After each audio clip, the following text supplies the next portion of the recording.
to you that have never been done before. We the people tell the government what to do. It doesn't tell us. We the people are the driver. The government is the car. And we decide where it should go and by what route to do. We the people are free. And I hope we have once again reminded people that man is not free unless government is limited.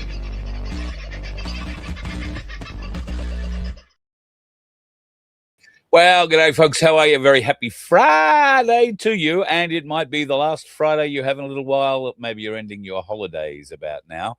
I know there are many people who've already gone well back to work, been back at work for a few weeks. But I know there are amongst you some who haven't. But next Tuesday, I think, will form the day where you go back to school. In fact, kids have probably got to go back to school next Tuesday as well, do they? They usually start around Australia Day. They never did when I was a kid. It was always February when we started, I think, from memory. But anyway, things change. Oh, God, when I was a kid. Doesn't it make you sound old? Happy Friday to you. The Wandering, or the Waving Wonder, will be joining us right now. He is, in fact, logged in. I can show you that much. But he has disappeared. Not waving, wiping, I think would be the best way of terming that at the moment. But we'll have him on shortly. Well, interesting things have happened all day when it comes to Australian politics. Some interesting things have happened globally too with politics and with the WEF. Variously, there have been a number of announcements made through the World Economic Forum in Davos. Trump spoke, and that full speech is available if you want to go and look at it. Trump spoke yesterday on his way home, currently, I think, still in the air, but he has been talking to press on the plane, and they've been letting out all sorts of information. The deal apparently was done for Greenland in the background under threat of all these tariffs on Europe, and, of course, the fact that the Americans are the ones that supply all the money to NATO.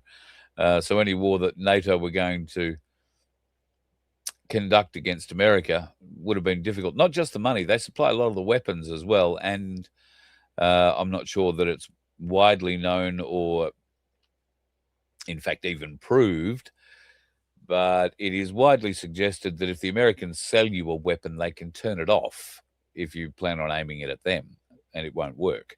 So just be a little bit aware of that if you're in the special weapons market around the world at the moment. George Christensen has come out today. I think he's saying most of what everybody else is thinking at the moment. My advice to my former party is to ditch the Libs. They are a sinking ship. A merger with One Nation is probably the only long-term future the Nationals have. Well, he said those words out loud. I think a lot of people have been thinking about that. And we will find out from the Waving Wonder his thoughts. There are a lot of people that have concerns about this sort of an arrangement too, but we have to have change. And I guess there's an argument to say that we've never really had an alternative to Labor or Liberal. Now there really is an alternative by the looks of it. Mainstream media is starting to recognise and scream about it. And, well, it'll be interesting to see if One Nation can keep it together, not screw it up. I hope that is the case. Going to say hello to a few people in the chat first up. Deb was in the chat first up, followed by Tim. The lovely Sunflower, I hope you are doing well, my dear. And you and Rick are looking forward to a wonderful weekend there on the sunny coast. There is a lot of things happening around the Sunshine Coast this weekend, including just a little north of the Sunshine Coast, the My Place get-together happening at the Borough Park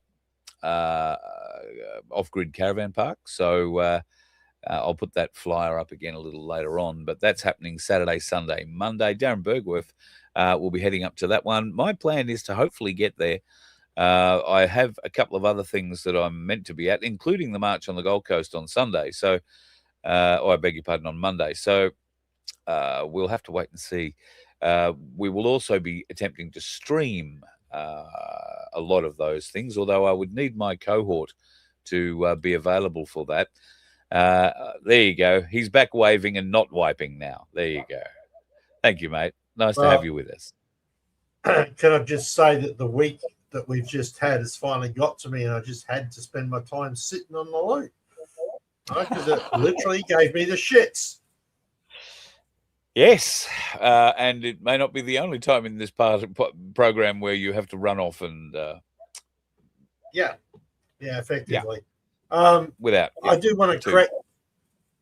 I do want to correct something that I said the other night when we were talking on a program about fiduciary duty, and we should hold them all and take them to court, etc., and so on. Yeah. However, I found out with a little bit of research that the politicians and possibly the bureaucrats, because they're serving public law and the public in general, not a unique set of individuals, don't fall under fiduciary duty statute, as it's private law, not public law. So, interesting. There are a number of interesting factors to what you've discovered, because we went down the route. Obviously, Mona is sending out fiduciary duty notices left and right, particularly to public servants who you would think have a fiduciary duty to look after the public. But you're trying to tell me there is a loophole in that as well? Yeah. So basically, the High Court has ruled on it in a number of various bits and pieces. The court's ruling here have consistently held that government powers are public law powers, not private trust powers. So therefore, fiduciary law in the private does not exist. Elected officers are accountable politically and constitutionally, not as trustees, for each individual citizen. So unless you're a trustee or you have a duty of care to an individual citizen, then you can't do fiduciary duty. All right, that's just one part. There's a whole heap more on it as well, but that basically explains it. We need to check into this from Daniel as well. High Court judgment of the 80 states that government has no place in law. I recall this. Yeah, that's actually one of the High Court judges actually said that when he looks at it, that there is no place in law. Australia current government does not have a place in law. Can't remember which judge it was. Then we had another one that said that power used in excess is no power at all, and every person has the right to refuse to obey it. Indeed, but indeed. You've got to prove that the power is in excess of. So, anyway, I've had enough of that crap. Literally, sorry. All right.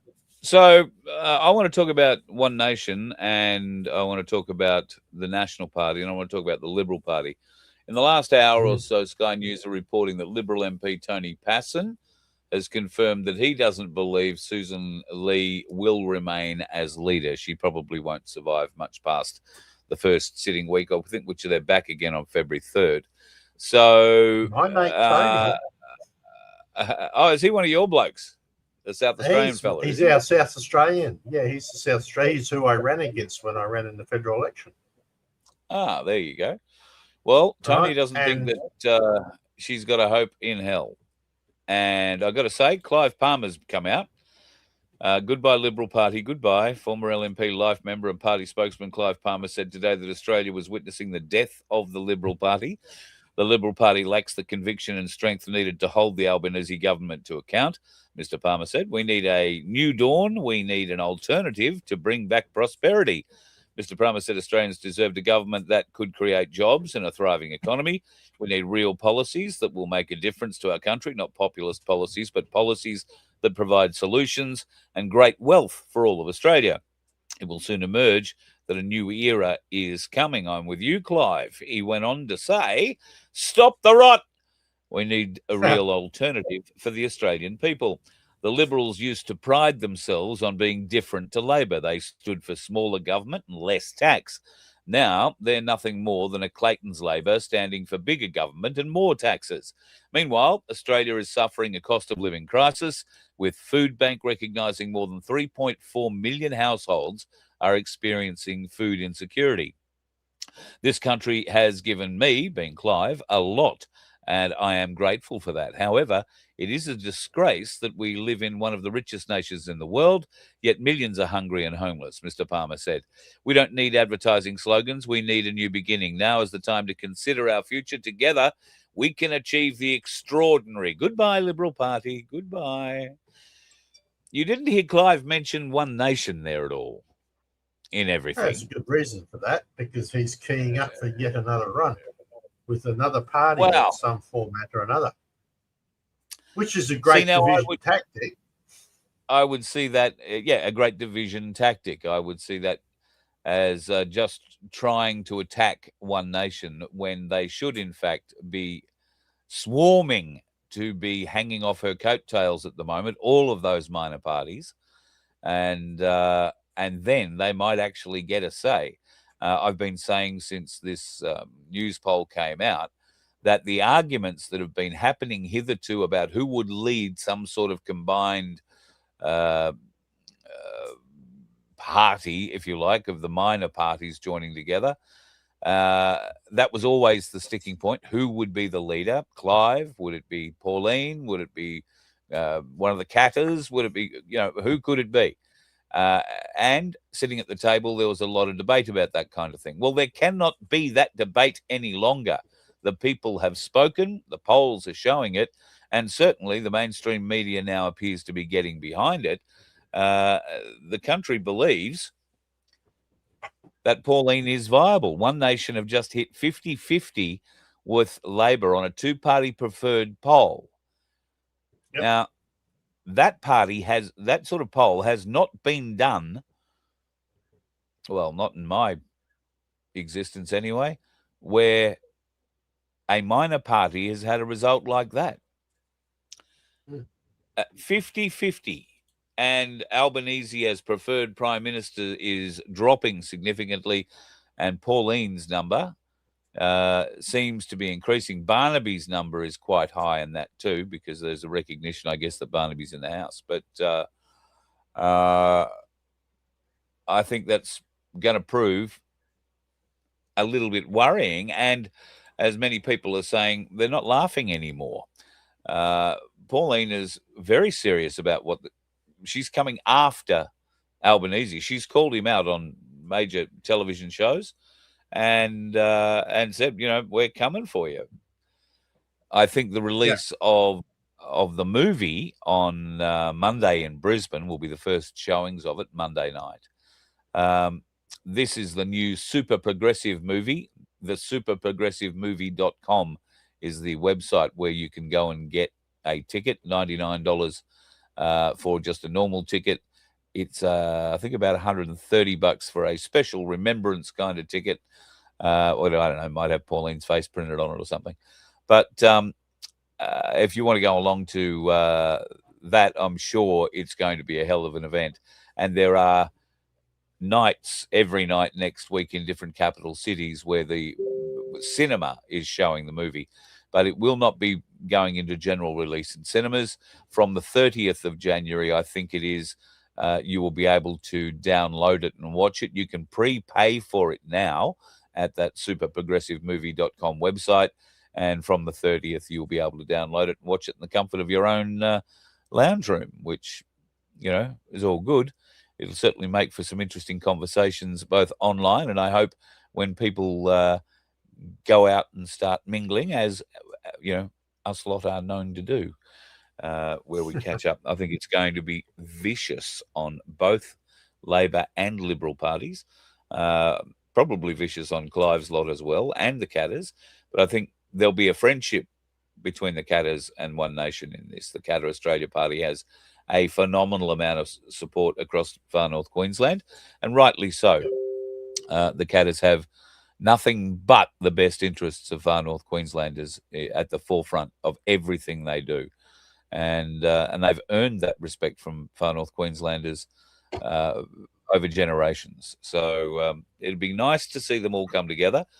But there cannot be an argument about who's going to be the leader. And Clive going out and gathering, well, to be honest, I don't believe that he would steal too many votes from Pauline. I think he would steal them from the Liberal Party, who have the ALP. proven, or the ALP, who've proven themselves to be absolute uni-party, monobrow muppets.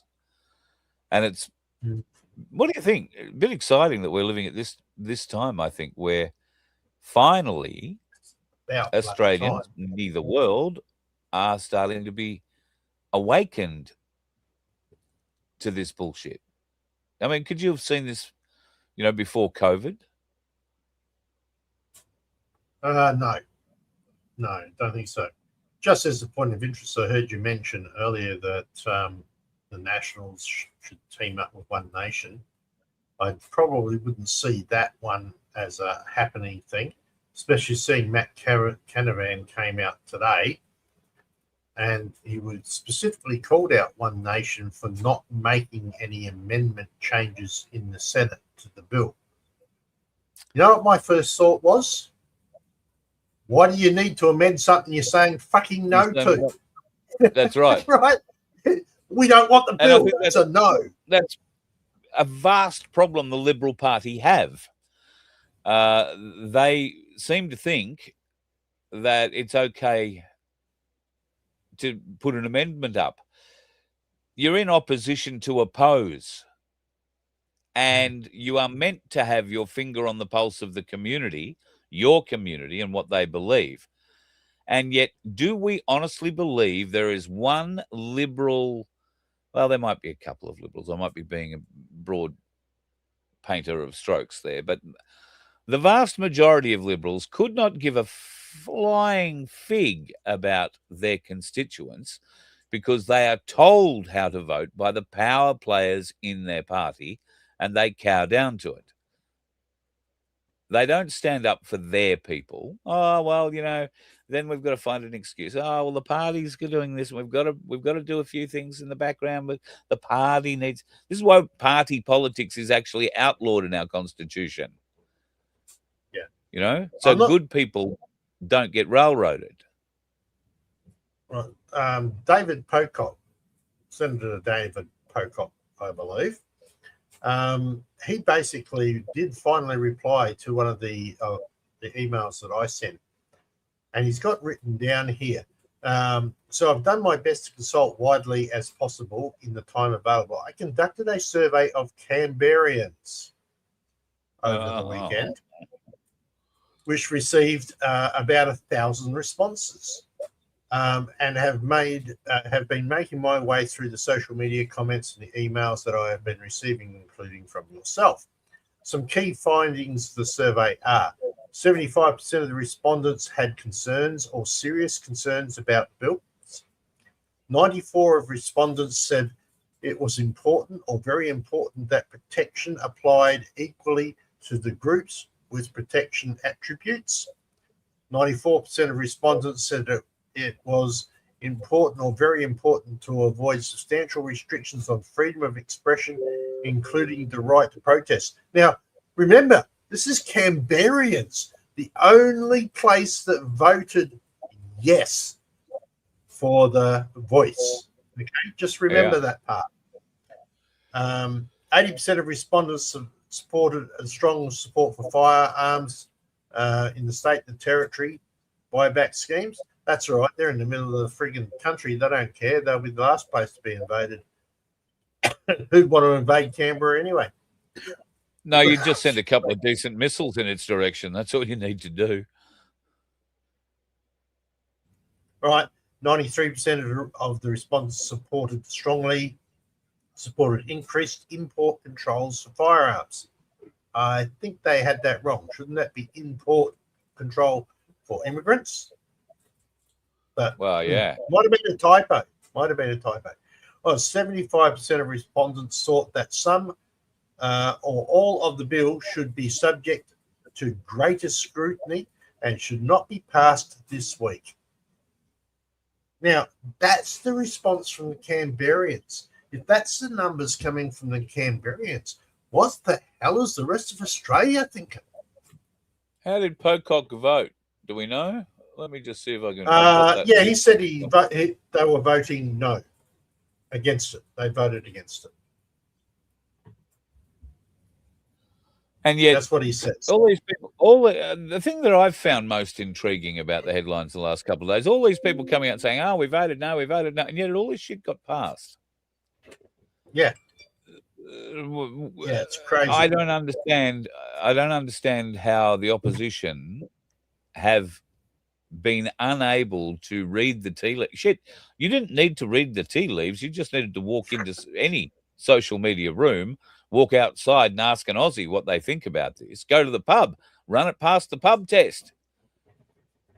I mean, this white lady funeral director is not. Well, I don't think she'd go to a pub, would she? You know, they wouldn't sell the fine wines. And I've got to actually, speaking of the white lady, I've got to thank someone who sent me through this last night. We're only missing the purple. That should get the commenter going full on again in one of the comments I was looking at in the videos down below on YouTube. How much you hate women, mate. Me? Yeah, look. Yeah. You hate women. It was such. No, I hate incompetence. I hate incompetence. You know, I hate Albo. He's incompetent. I really do hate incompetence. Did to that person who thinks I hate women? This woman is leading the nation at the moment in conjunction with a bunch of men whom I believe she takes advice from. God love her. She takes advice from these men, can I say. Now, the best advice that these men and maybe a few women could come up with after having all of the time between the 14th of December and the catastrophe that happened at Bondi until the first question time earlier this week, the best they could come up with was, why haven't you apologized, Prime Minister? They asked the same question at least 6 or 7 times. A question of no consequence to anybody out here in the public. What sort of a leader isn't smart enough to understand that strategy, given the current climate, isn't going to appease people like me? And there are a lot of people like me who would gladly applaud this woman if she was any good at the job she's currently got. But sadly, I believe she's falling down, like I believe Albanese is falling down. I attack Penny Wong on a regular basis. Now, you're going to accuse me of woman hating her? Are we even sure she's a woman? No comment. On the basis that I may become a hate group and therefore it's 15 years jail. Oh, no, chill. That's called the chill factor from lawyers. I am a hate group. I am a hate group of one for incompetence. I am a hate group of one for liars and cheats and mealy-mouthed muppets who speak with forked tongues. You know, these are not the people that should be representing the good people of this nation. These people need to be thrown out. They need to be made accountable. They need to spend some time in some of the places they'd wish we were going to spend some time and may well spend some time in. Not a grave, but maybe a jail. So, yeah, well. No, I'm not a woman hater at all. I love women, and I love competent, powerful, strong, intelligent women. Love them. They are my downfall, if I'm honest. But I'd actually agree with that, because if I could tell you some of the stories in the last 3 years since I've got to know this man, right? Yeah, no, I can't because, okay. Yeah, I like intelligent women. I really do. I like smart women. I like smart men too, not in that kind of way. I couldn't eat a whole one. But I Oh, really? detest the You want idea to rephrase that? I detest the idea that you think I hate women. I just hate incompetence, and I hate that in men and women, and whatever flavored rainbow tool you want to call yourself. You can be an incompetent rainbow flavored tool all you want. I won't like you, and I certainly, well, not certainly, but the amount of respect I'd have for you being a certain rainbow colored tool is minimal. Put it that way. It's more, I would look at you more like a poor animal who needs to be taken to the vet and cared for until you can be cared for. Because I do think you have a sickness. But trust me, I've got sicknesses too. I don't hold it against you. I don't try and shove my sicknesses down your throat, so to speak. And you can keep your rainbow colored sicknesses away from my throat and every other part of me. Thank you. That'd be very good. Yes, I am. That's trying to be twice very careful. tonight. Really? Yes. Yeah, be very careful because, you know, I can make shorts apparently. Okay. So, all right.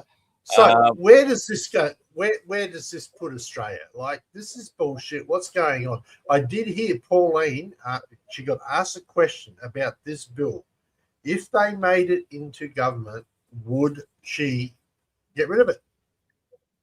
Would she repeal it? Yep. Do you know how much hesitation she had in answering the question? I bet a lot. Zero. Oh. There was no hesitation, and the answer was yes, it'll be gone.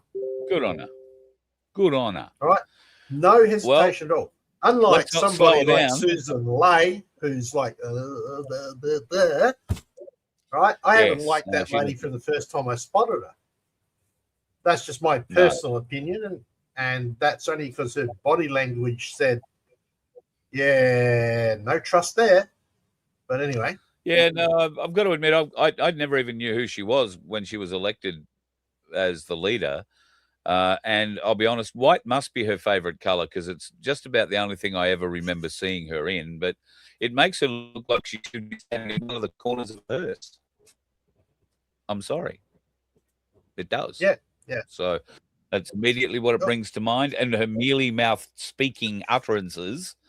I watched an interview with her the other day on Sky News. Not impressed. She's not strong. She's not confident in and of herself.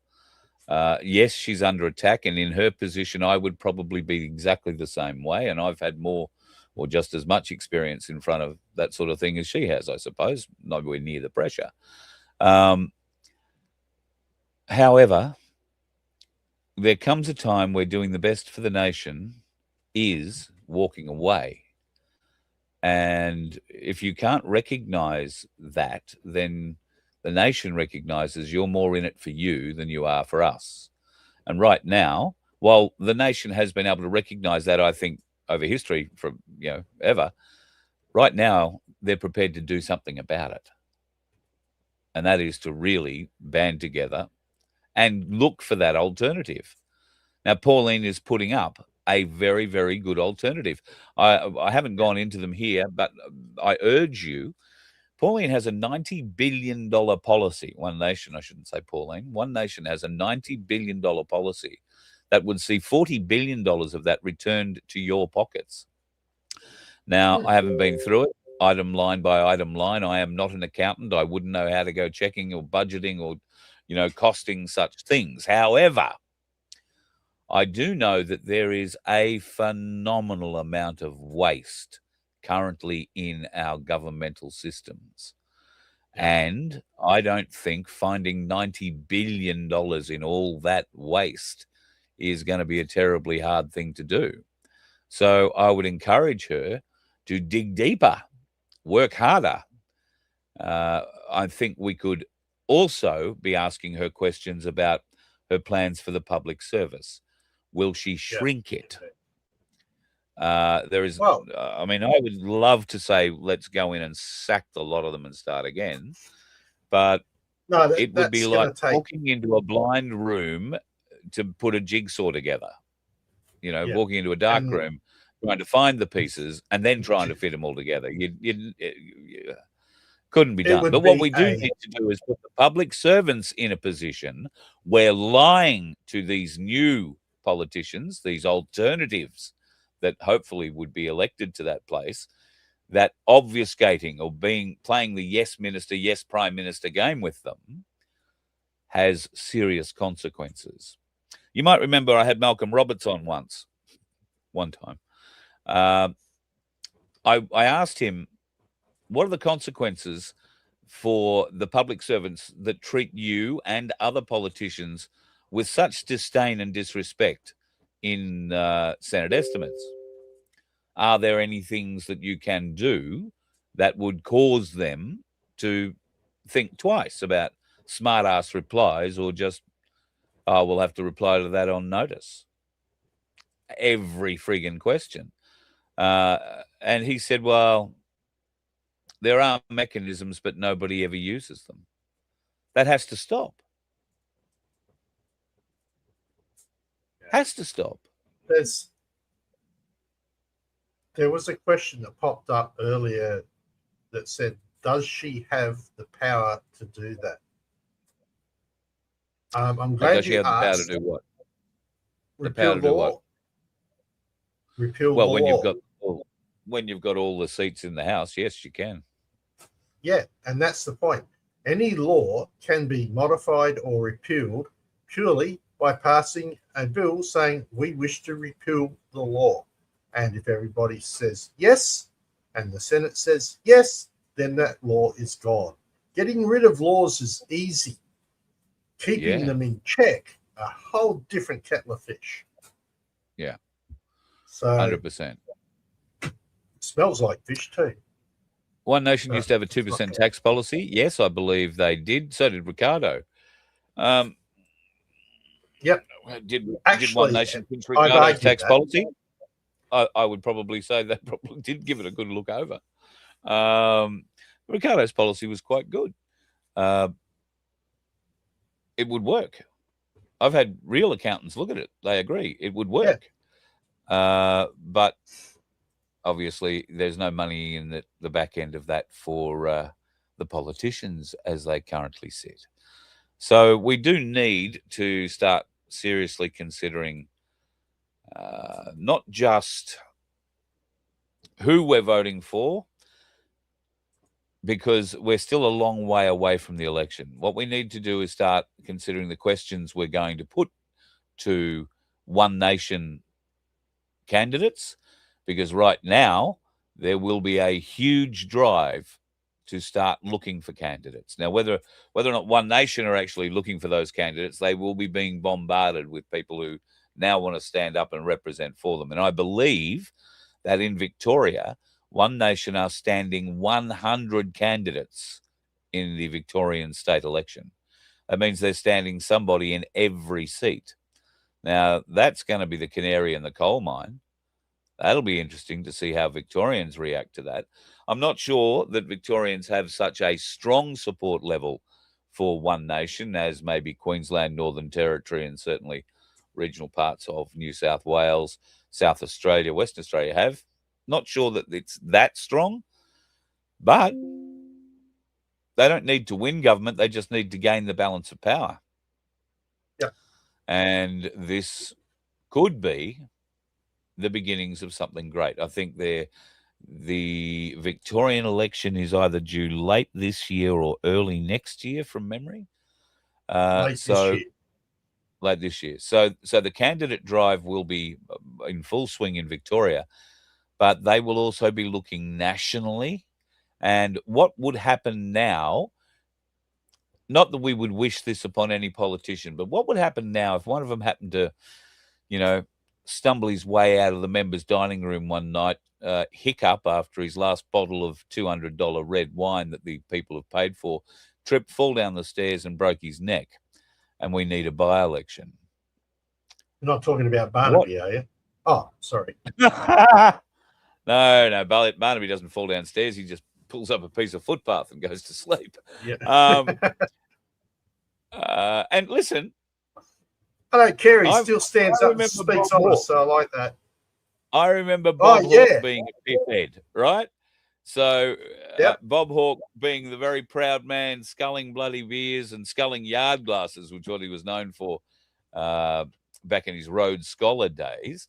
And I can tell you, at the time he was Prime Minister and had the nation believing that he was not drinking, like he was sober and had been for many years. I was working in Canberra at that time at a radio station, and I can tell you that there was a back room, a back door, and a whole security team dedicated to keeping news of Bob Hawke blind drunk in the Canberra casino out of the papers. There was a tacit agreement between all the media not to be talking about it. And when he got a bit rude, because occasionally he'd get a bit mouthy and start abusing people in the high rollers room, they'd wheel him out a back door, put him in his limo, and send him back to the lodge. And this is all while he was a prime minister, supposedly doing great things for us at the time. So Barnaby, I'm not suggesting for a moment Barnaby is anywhere near that kind of a pisshead. It's clear, like most country blokes, he doesn't mind a beer. But I have no problem with Barnaby in that regard. I don't think he's going to sit at the I don't think he's going to sit at the trough and put the biggest straw in it he can and suck as hard as he can, put it that way. And I don't think that Paul enough. Yeah, he's been around enough. We've got to look at it as a nation and just basically say to ourselves where we've been, or look back at where we've been for the last, I don't know how many years, with the uni party swapping their little sides and who's going to take the power of the seat. And it's time to step in and take somebody who is opposing, who does have totally different views, and those views align a lot with what a lot of Australians think. You've got your libertarians, you've got your independents, you've got all those other minor parties that are saying the same sort of thing as what One Nation is, but One Nation's the only one that's showing or got any real clout here. So as far as I'm concerned, right, why do we put the devil we know? Because we know he's taking us to hell real quick. So maybe we should try a different devil. And for those of you who think she's bought, you're never going to know until she's in power. You have no proof, you have no evidence. Now, does that mean I'm a One Nation follower? No. Does it mean that I'm supporting them because they're the best option we have at this stage? 100% yes. And I'm going to continue to talk about it until we get some results. We need to spend the time waking people up. That means chatting. That means talking. Or would you like to continue to pay an extra $2,000 a year just on general living? Because that's what's being promoted. All right? Remember that graph I did. 30% rise in food prices over a 12-month period. Can your pocket handle another 8 years of that? Because in 3.5 years or 4 years, whichever it is, lower, I think 3 years, you've got a chance to change it. It's totally up to you. Anyway, sorry, rant. The carnage, Andrew's just put here. It won't be boring watching the carnage. No, I don't think it will. Do we think that the National Party, who have had a number of struggles in and of themselves, might be providing at least one more member to One Nation in the not too distant future? There are some rather interesting rumours at the moment that there is another National ready to walk out on the Nationals and cross over. Yeah. And there is potentially 2 Liberals that I hear would be considering doing something similar. unless there are drastic changes to the way the Liberal Party are doing whatever the hell they're doing at the moment. There's a What do you challenge think? there. Well, challenge. yes, but the Liberal Party are between a rock and a hard place with their challenge. The only real challenge would come from Andrew Hastie, but Hastie now has outed that's not the himself. challenge I meant. That's not the challenge I meant.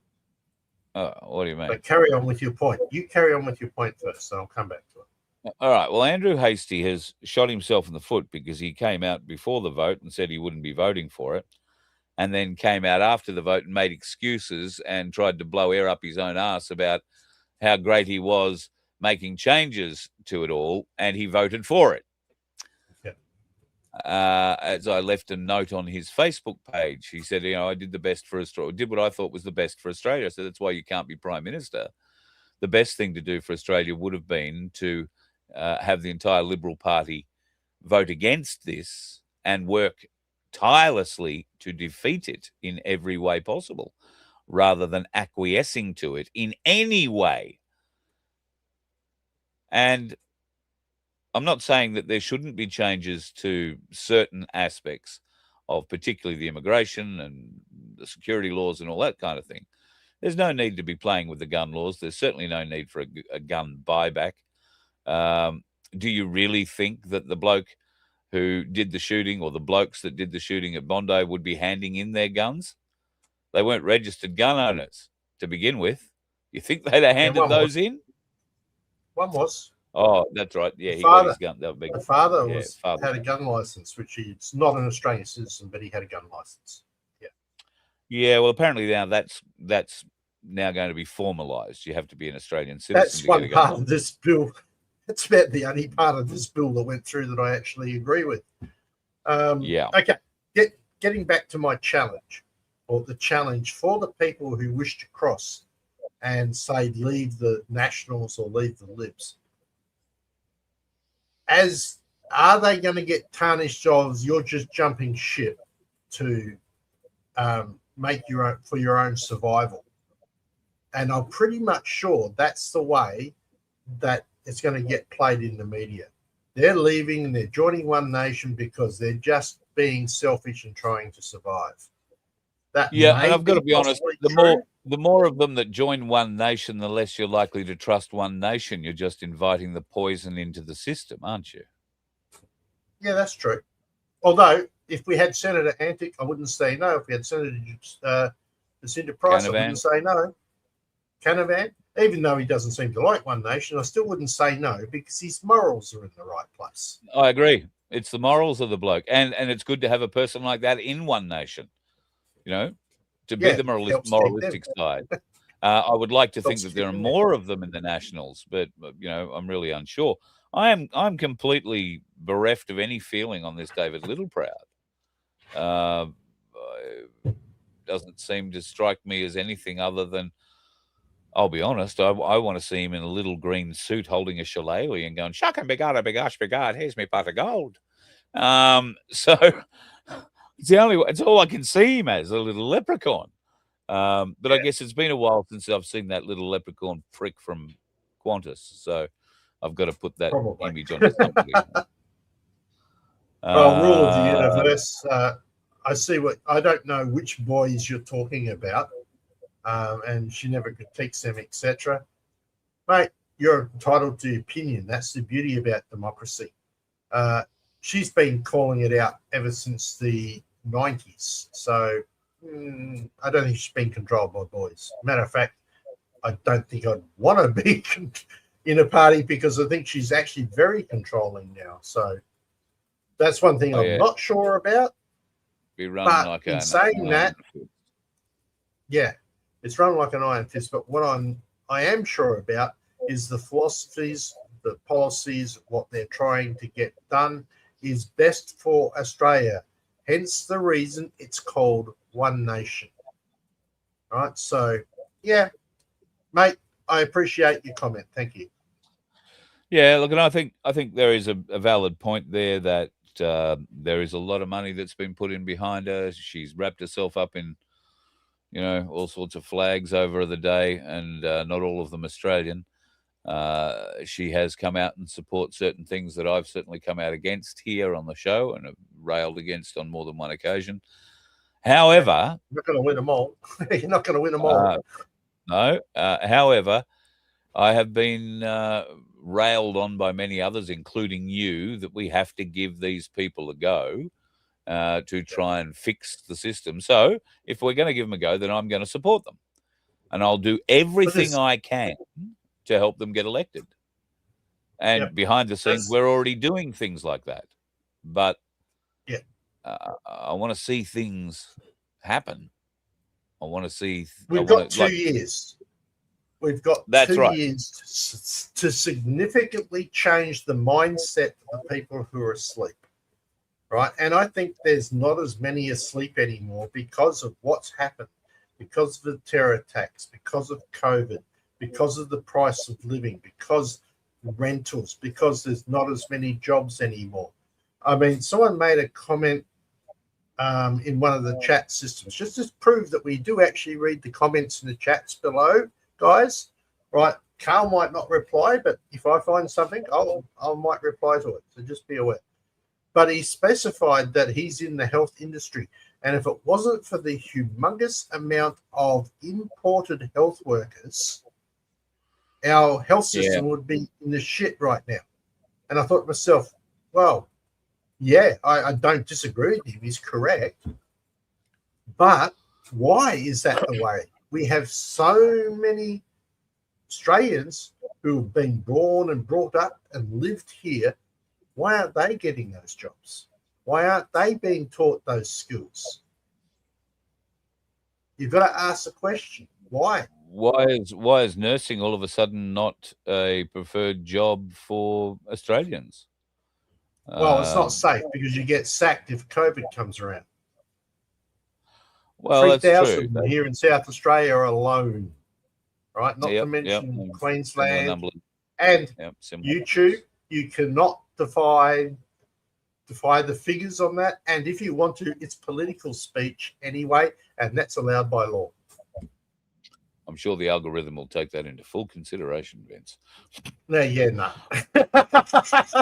All right, let's move on. Going to be a big weekend all over the place. But Monday, there are many marches happening in many places. The Make not Australia, much in Adelaide, not much going to happen in Mannum.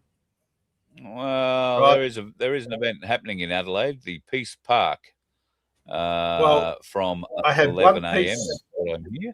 Yep, I had one piece of advice for all of those people: take plenty of water. The temperature is going to be 45 degrees.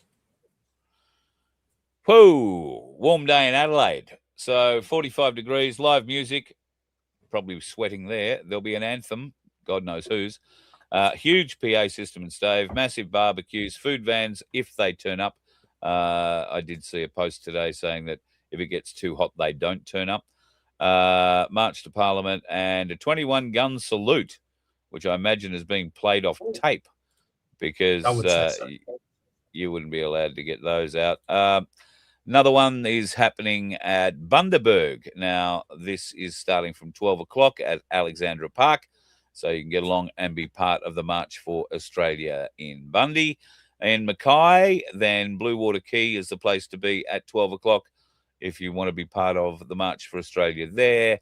And in Cairns, God love those folks in far north Queensland, you'll be able to be part of that at Freedom Park from 12 o'clock as well. Now, on the Gold Coast, the events are getting underway from 12 o'clock at Macintosh Park. Pardon me, but there has been, something of a threat that has been leveled towards the Gold Coast event. In relation to events over the last few days, the organizer, who is Oz Crusader here, met with the police. This morning. There will be rifle squads, that is police with semi-automatic weapons, not open carrying, but they will be present, and a police presence down side streets as the procession moves on to ensure safety. And they will be doing a sweep before the event starts. They're taking the matter seriously. That is the threat, and they have acted brilliantly and bravely. Apparently, this is according to the organisers. The police are all over this. They've been in constant communication and will continue to be in contact with those people organising the event. The police have been brilliant, they go on to say. Counter-terrorism units are working alongside these people doing long hours and ensure the safety of the event. So if you are considering and have heard that the Gold Coast event was a problem or that there had been threats, don't worry too much, because today they arrested this bloke. Now, he has been arrested and will face court. I don't know how much I can say about what he was found with, and he was certainly found, I think, with some articles that would cause him to gain quite a number of extra years on his prison sentence, should he be getting one. And whether or not there were other people involved, police are not releasing a lot of information. They're not even releasing whether or not the threat was directly for the March for Australia event. What they have released is that the threat was for the Gold Coast on Australia Day, and they found a number of Molotov cocktails and other things that were cause for concern. So the Gold Coast event, though, they've arrested that fella. The police are all over it. By the sounds of it, there will be a very large police presence at the Gold Coast event, and that will be for your safety more so than anything else. Also, the Brisbane event is set to roll on. I believe One Nation have a lot to do with that. You'll probably see Pauline and Malcolm Roberts there.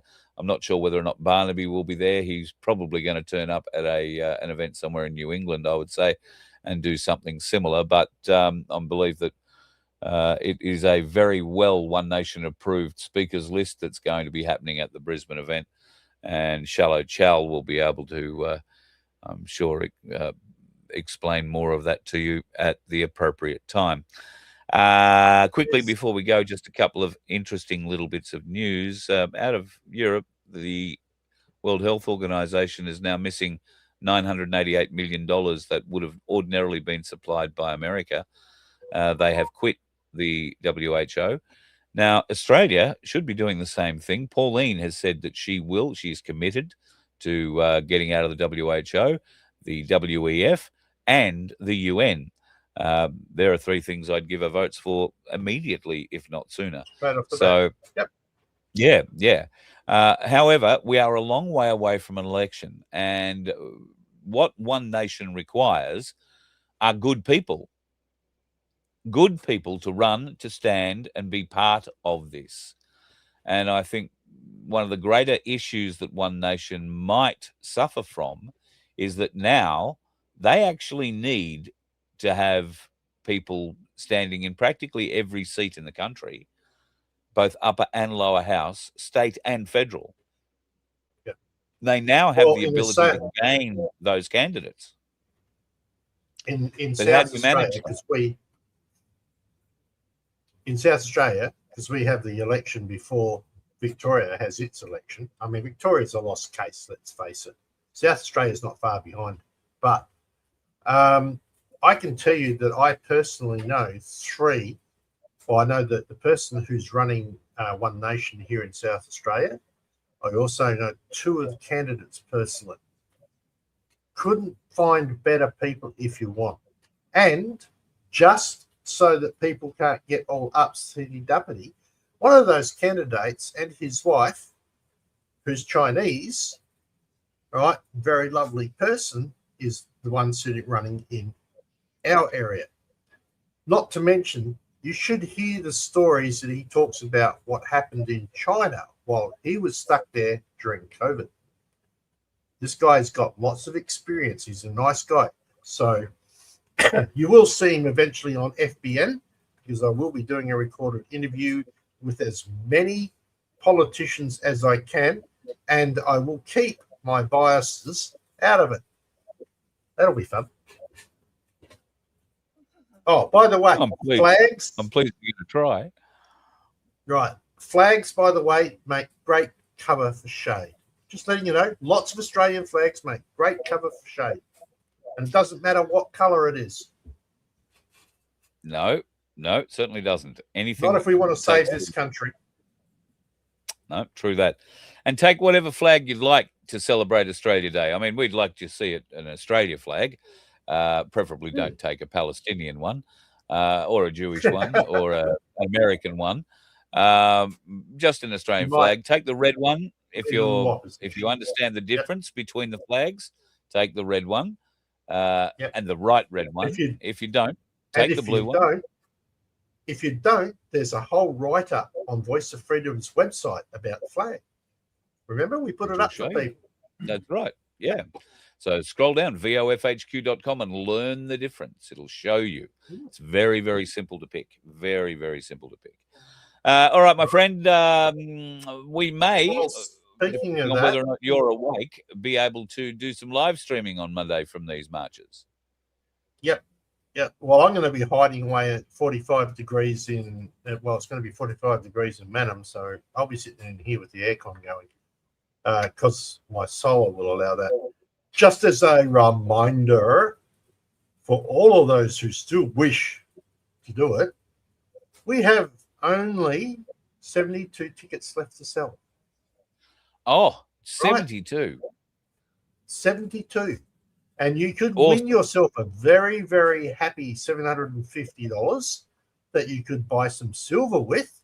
And we didn't talk about silver tonight, which is really strange. Or you could get some really, really, really expensive bobs in our VOF pack, which is the last one. Yeah. Right, the very last one, the last numbered pack. Really expensive bobs.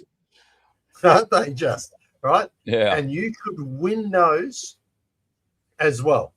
You know, that prize that was, let's just add $100 to the top of the prize. Suddenly is now worth like $250 or something stupid. It's and so and just to let you know, 72 tickets sitting here waiting for you, folks. So, have you got the number on it?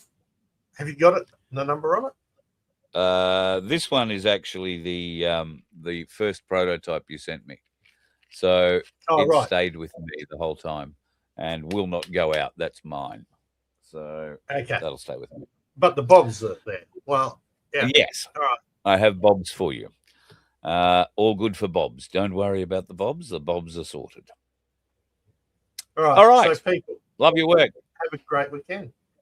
I have one more thing to say because I always have one more thing to say. You asked me to come in and yeah, right. Keep talking. People, go out there. The only way we can make a difference over the next 2 years is to start talking it up. Right, you might meet some absolute FWs, right? But you got to talk it up. You got to start chatting. You got to say, look, we need a big change. We need that movement. You can't tell me that the Aussie spirit is dead. You cannot tell me that. Right? So while we sit around and do nothing, they will win.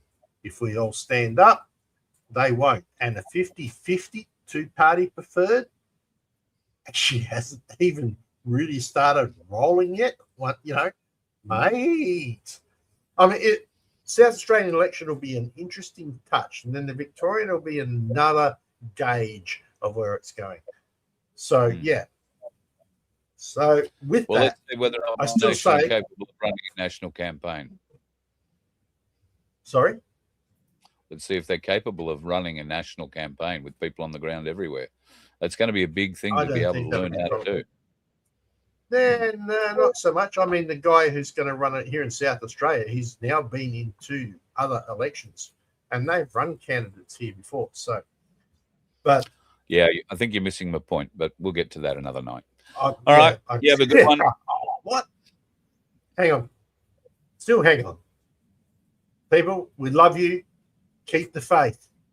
All right. Stay strong. Good man.